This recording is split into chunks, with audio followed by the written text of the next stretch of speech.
Okay, now we're going to take a look at solving rational inequalities. So we've solved polynomial inequalities by finding the critical values. The critical values are the solutions to the related equation, the zeros of the polynomial. Well, now we're going to do the same thing with rationals. We're still going to solve the rational equation. We're going to look at the related equation to the inequality and solve it and get the critical values from that, which again are solutions, which will be again the zeros of your rational, which will be your x-intercept locations if you to graph it. And then we got to include rationals, what's new, and rationals are any undefined values in a rational. So as we talk about holes and vertical asymptotes when we graph rationals, those include critical values. So they form breaks in your graph, all right, in intervals. So we're going to look at these examples here and see what we come up with critical values and set up the test intervals and solve it. So let's go ahead and look at example C here that we have. Now, first step, I'm going to go ahead and set up and solve. All right, actually, before we do that, I'm not going to solve it yet. Let's go ahead and identify. That'll be our first step. Step one, let's find any undefined values before we begin. As we mentioned, those are also critical values. So we know in this rational, we cannot divide by 0. We know that x minus 5 cannot equal 0. So x cannot equal 5, right? So we solve for x. So an undefined value would be 5. That's a critical value. So as we're looking at critical values, we'll go ahead and write that one down over here. Critical values, we're going to have 5 as one of those. So we're going to use 5 right here in a little bit to set up our test intervals. So 5 is an undefined value. So we'll make a little note on that. It's undefined. Now graphically, if you're graphing this rational function, if you remember, if you graph 2x minus 7 over x minus 5, right, if you were to graph that in there, this graph goes vertical at x equals 5. That's your vertical asymptote location. So we study rational graphs. It's a break in your graph. So again, it'll form our interval to test. Now let's go to solving the related equation. So now we're going to drop the inequality symbol, right, and we're going to look at, right, the equation it gives us. So 2x minus 7 over x minus 5, when does it equal 3? So forget about less than equal to for right now. Now to solve that, of course, we're going to clear out the fraction. So we'll go ahead and multiply both sides by x minus 5, the LCD. And as we do that, we get an equation that reads 2x minus 7 equal to 3 times x minus 5. So 2x minus 7 equals to 3x minus 15. And as we're solving that for x, we're going to go ahead and move the 3x over here with the 2x. And we'll go ahead and add the 7 over to the other side.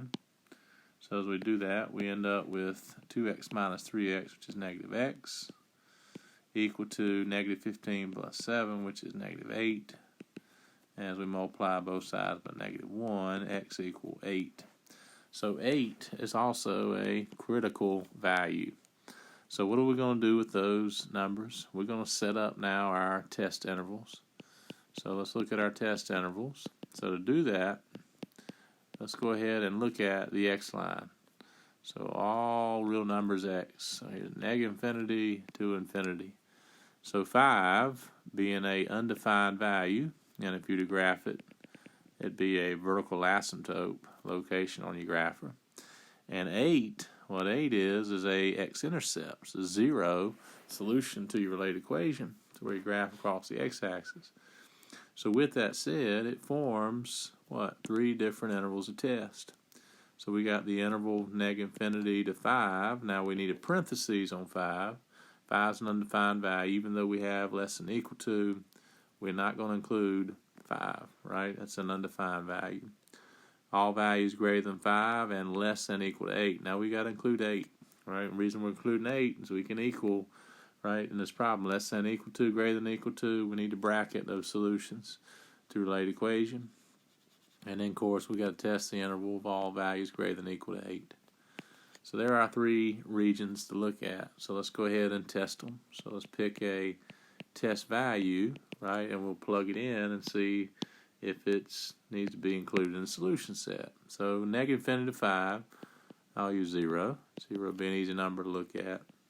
5 to 8, I'll pick 6. 8 to infinity, I'll pick 9. So as we do that, let's see what works. So negative infinity to 5, that's 2 times, out comes x, in comes 0. Minus 7 over 0 minus 5. Question, is it less than or equal to 3? Well, we get negative 7 over negative 5, which reduces to 7/5. And 7/5 is less than what? It's less than 3. Right? That's 1 and 2/5. 1 and 2/5 is less than or equal to 3. So that is true. That's a solution. So 0 is a solution. 4 is a solution. Negative 10 is a solution. 4.999 is a solution. There's infinite values in that interval. Only need 1 to test it. 1 works, they all work. 1 doesn't work, none of them work. And see what happens with the numbers greater than 5, less than or equal to 8. So let's test it. So as we look at it, now we got 2 times 6 minus 7 divided by 6 minus 5. Question again is less than or equal to 3. Well, we get 12 minus 7 in the numerator, that's 5. 6 minus 5 is 1. So as I simplify, I get 5 less than or equal to 3. Well, that isn't true. 5 is greater than 3. So we got to exclude that from the solution set. And our third and final interval, let's look at 9 as our test value. So test the numbers greater than or equal to 8.